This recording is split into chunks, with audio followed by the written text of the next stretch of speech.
ما إسلهي خلاف باكجرا بنتلان ودل حسلون ودقن ونظام قانون وكشقيو ما هو ورقدها صوب حايو إني يهين كوا الصحة وما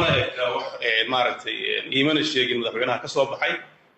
لكن إنترنت كعيد والبا واحد دون تسرق وقت. واحد صوص صارتي ورقد أذوقه محتوى ذا كصوب حضي أو كم مجا عودي جودي دورشوي كبنتلان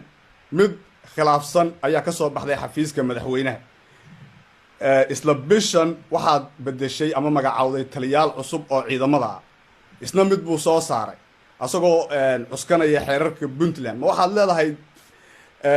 waraaqaha ka soo baxaya madaxweyne ku-xigeenka ma aha kuwa jira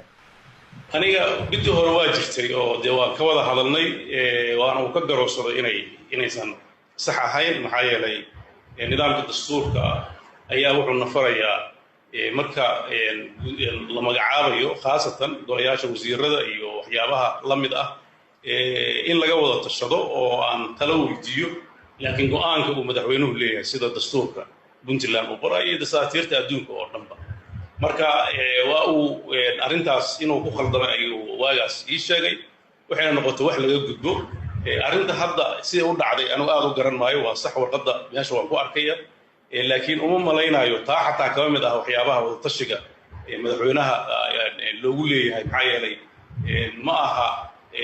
jagooyinka sare arrimaha ku saabsan ilaalada